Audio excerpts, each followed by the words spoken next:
오늘 본문의 말씀에 보면 하나님의 아들이 나타나신 것은 마귀의 일을 멸하려 하심이니라 라고 말씀하십니다.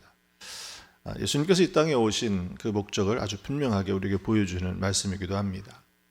어떻게 보면 인류는 이 죄와 악의 문제를 없애려고 얼마나 많이 노력을 해왔습니까?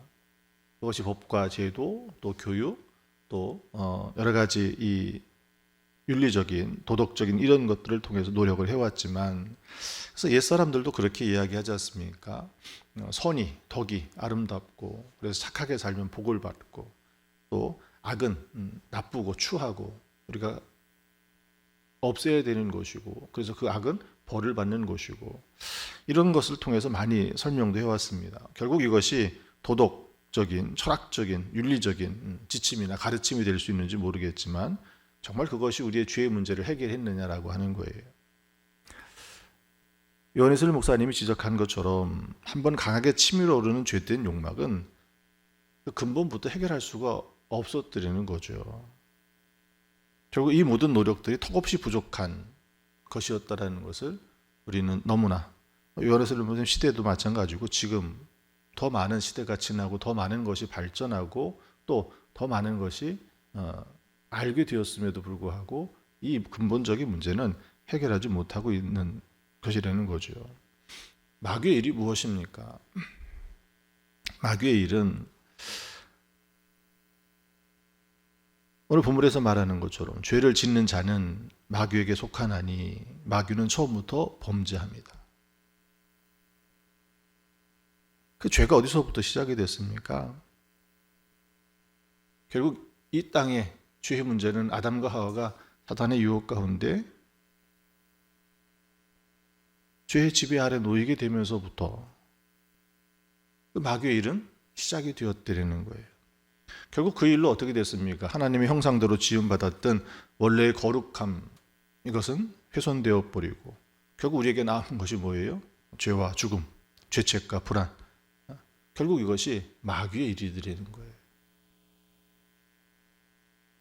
지금껏 인류가 노력해왔던 해결책들, 그러나 인간의 내면의 문제, 그것을 어떻게 보면 이성과 철학과 윤리나 이러한 것들로 구해보려고 했지만 결국 어떤 거예요? 어떻게 됩니까? 하나님으로부터 찾아야 되거든요.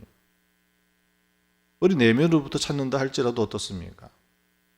결국 그것은 해결할 수 없는, 결국은 실패에 머무를 수밖에 없었던 것이라는 거예요. 근본적으로 우리 내면을 바꾸지 않으면, 우리의 속사람을 바꾸지 않으면 이 문제는 해결될 수 없는 일이라는 겁니다. 성경에서는 바로 그것을 우리에게 가르쳐주고 있습니다. 하나님의 아들이 이 땅에 오신 목적이 무엇입니까? 오늘 본문에서 말씀하시고 있는 것처럼 하나님의 아들이 나타난 것인 마귀의 일을 멸하려 하심이라고 말씀하고 계십니다. 하나님께서 독생자 예수 그리스도를 땅에 보내심으로 말미암아 죄와 죽음을 사로잡힌 우리를 건져내시고 다시 하나님의 형상을 회복시켜 주시는 것입니다. 물론 구약 시대에도 하나님께서는 어떻게 하셨습니까?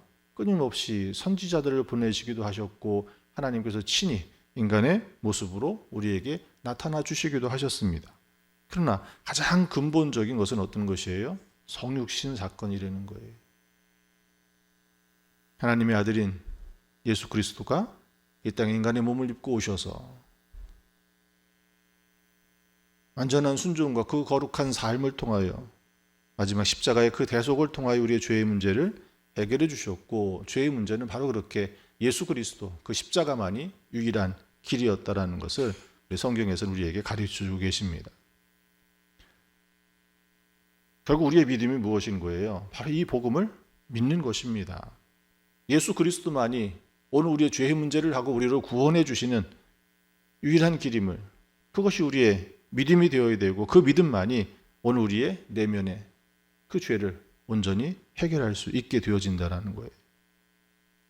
요한에슬 목사님 여기에서 한 가지 구분해서 이야기를 하십니다. 죄와 연약함이라는 거예요.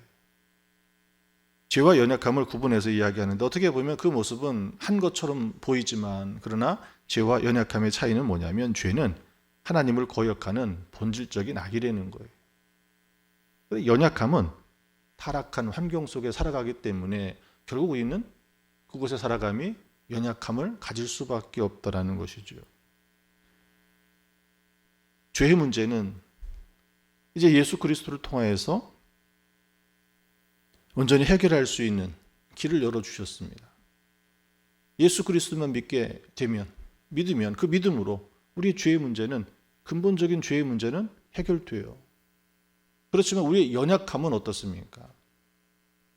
우리가 예수를 믿고도 구원을 받았음에도 하나님의 자녀로 그 은혜를 체험하고 살아감에도 불구하고 왜 믿는 자들도 그 죄악 가운데 넘어지고 다시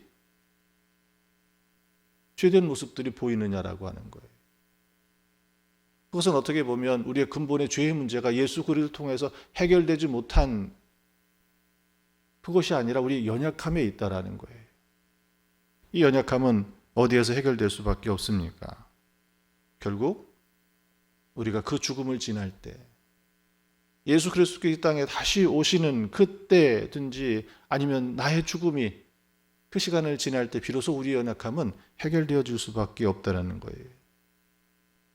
우리 연약함이 완전히 해소되는 것은 오늘 우리가 그 죽음을 지나 하나님 나라의 영원한 그 안식에 이를 때 예수 그리스도의 그 부활을 붙들고 살아가는 바로 그 자리에서 우리의 연약함이 완전히 해소되는 일이라고 하는 거예요. 그러니 참된 우리 기독교 신앙이라고 하는 것은 어떤 것이겠습니까? 죄와 죄의 열매를 제거하는 예수 그리스도의 능력을 믿고 의지하는 거예요. 이것은 어떻게 보면 단순히 형식만 갖추는, 그냥 생각에 머무는, 관념에 머무는 것으로 그쳐서는 안 될 것이라는 겁니다.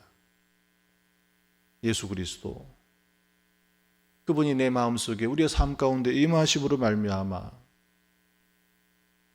오늘 하나님과 단절되어졌던 그 죄의 문제를 온전히 해결케 하시고 예수 그리스도를 의지하고 살아갈 때 비로소 어떻습니까?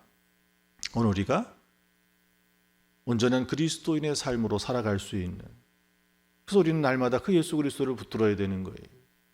우리 연약함에 넘어져서 그 연약함이 죄악 가운데 빠지지 아니하도록, 다시 하나님과 끊어지고 더 깊은 죄악 가운데 넘어지지 아니하도록 우리 연약함을 예수 그리스도에게 맡겨야 될 줄 믿습니다. 오늘 마귀의 그 일을 우리가 부분적으로 내버려 둔 채 어떻게 보면 죄와 타협하는 거죠. 우리 마음속 깊은 곳에 예수 그리스도의 빛이 임하심을, 그것으로 우리의 죄악과 연약함을 끊어내고 거룩함 속에 우리의 삶을 변화시키는 길로 살아가야 되는 것이 오늘 우리의 믿음이 되어야 될 줄 믿습니다. 오늘 말씀을 다시 한번 깊이 묵상하시기 바랍니다. 하나님의 아들이 나타나신 것은 마귀의 일을 멸하라 하십니다라고 우리에게 말씀해 주고 계십니다. 이 말씀을 다시 한번 우리 마음속 깊이 새기고 단지 이것이 교훈으로만 그치는 것이 아니라 내 삶을 변화시키는 하나님의 능력의 말씀으로 붙드시기 바랍니다.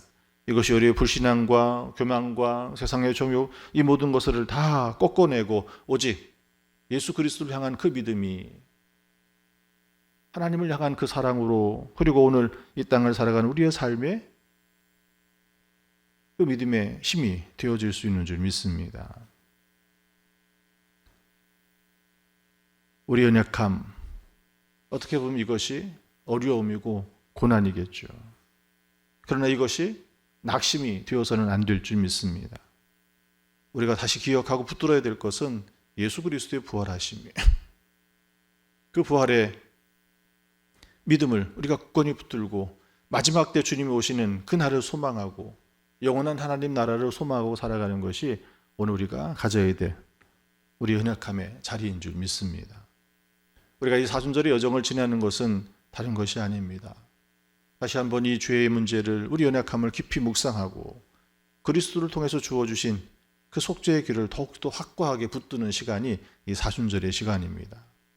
그리고 날마다 회개하는 자리에, 하나님의 은혜를 의지하는 그 자리에 서시기를 축원합니다. 오늘 우리가 함께 이렇게 기도했으면 좋겠습니다. 주님, 제가 죄의 문제에서 벗어나 속죄의 길로 나아가게 하소서. 그리스도의 속죄 사역을 믿고 하나님의 은혜로 새로운 삶을 살게 하소서. 이것이 오늘 우리가 기도의 기도가 되어서 다시 오늘 우리 땅의 우리의 삶을 연약함을 견디고 그것이 죄악으로 하나님과 우리의 관계를 다시 끊어내는 자리가 아니라 그 십자가를 의지하고 오늘 우리의 삶을 그 믿음의 자리에 세우는 그런 믿음의 자리가, 그런 삶이 오늘 한날이 되시기를 축원합니다.